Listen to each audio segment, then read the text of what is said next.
Assalamualaikum warahmatullahi wabarakatuh. Nama saya Paragaluh Pangestu dengan NIM 41933111032. Saya dari kelas PSPME 2019. Dalam video kali ini, saya akan menjelaskan mengenai materi kekongruenan dan kesebangunan. Langsung saja kita mulai. Adapun materi yang akan saya jelaskan, yang pertama mengenai pengertian dari kekongruenan dan kesebangunan. Yang kedua, kekongruenan bangun datar. Yang ketiga, kesebangunan bangun datar. Yang keempat, perbedaan kekongruenan dan kesebangunan. Dan yang terakhir ada latihan soal. Langsung saja kita ke materi yang pertama, yaitu pengertian dari kekongruenan. Kekongruenan merupakan dua bangun datar yang dimana kedua bangunnya sama-sama memiliki bentuk dan juga ukuran yang sama.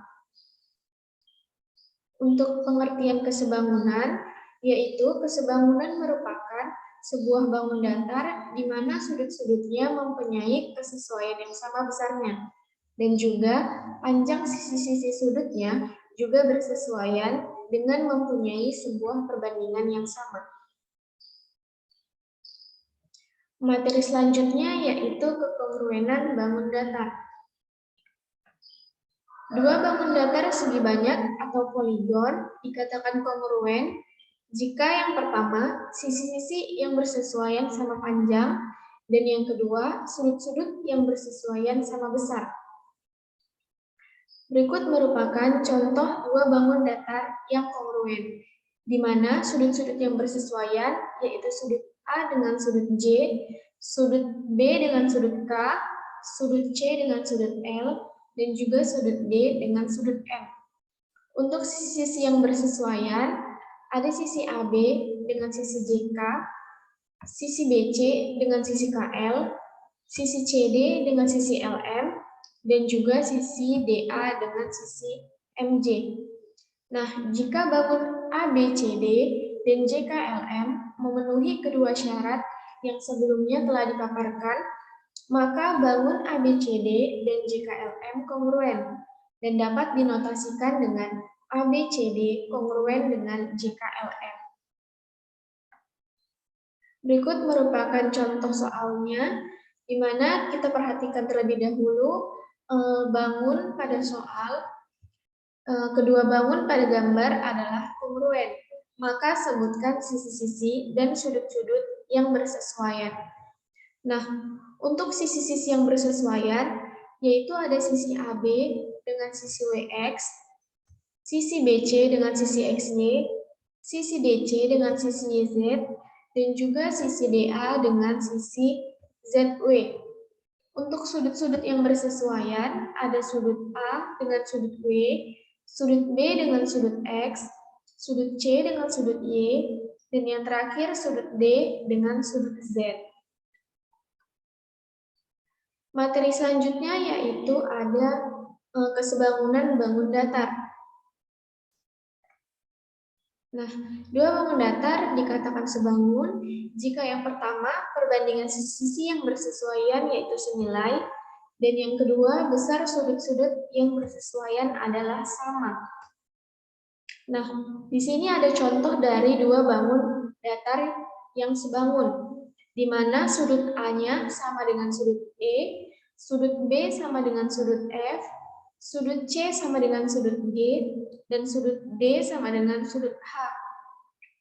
Jika bangun A, B, C, D, dan E, F, G, H memenuhi kedua syarat yang sebelumnya sudah dijelaskan, maka bangun A, B, C, D, dan E, F, G, H adalah sebangun, yang dinotasikan dengan A, B, C, D sebangun dengan E, F, G, H. Untuk contoh soalnya, coba kita perhatikan gambar berikut. Nah, buktikan bahwa segitiga ABC sebangun dengan segitiga ADE.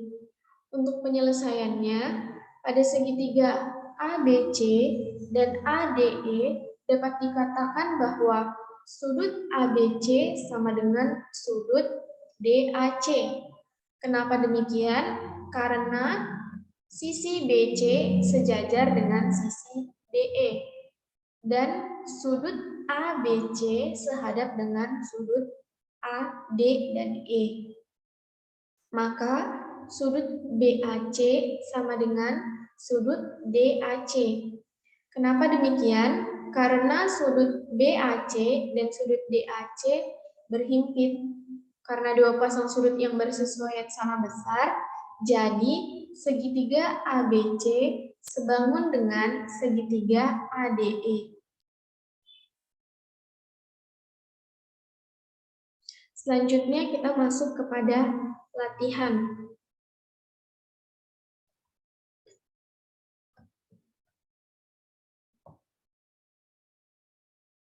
Nah, untuk contoh soal yang pertama, perhatikan gambar bangun datar di bawah ini. Nah, berdasarkan gambar bangun persegi panjang ABCD dan PQRS di atas ialah sebangun. Maka hitunglah panjang PQ dan juga luas serta keliling dari persegi panjang PQRS.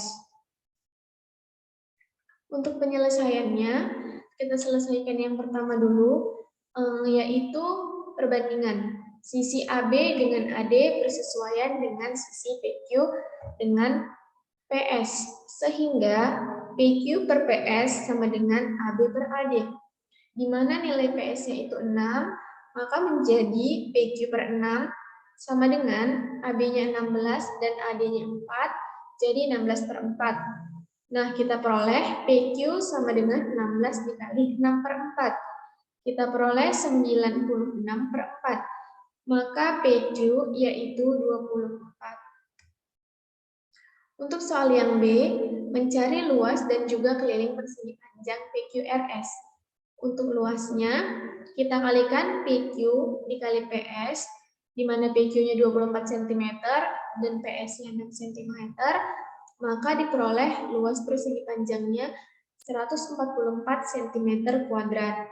Untuk keliling persegi panjangnya, di mana PQRS sama dengan PQ ditambah QR ditambah RS dan ditambah SP.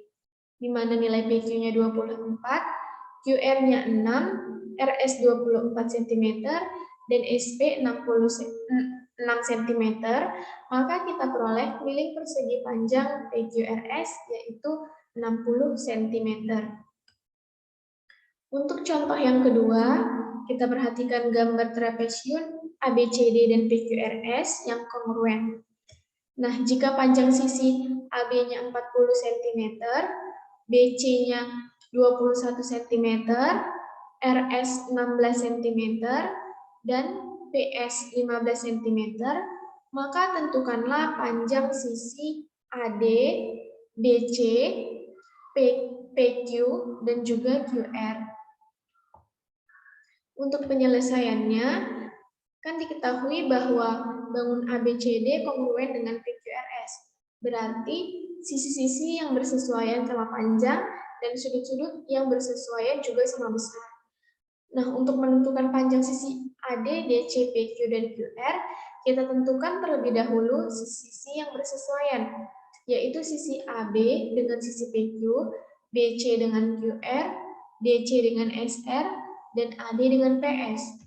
Maka dengan demikian, jika AB-nya 40 cm, BC-nya 21 cm, RS-nya 16 cm, dan PS 15 cm, maka dapat kita peroleh AD sama dengan PS sama dengan 15 cm, DC sama dengan SR sama dengan 16 cm, QR sama dengan BC sama dengan 21 cm, dan PQ sama dengan AB sama dengan 40 cm.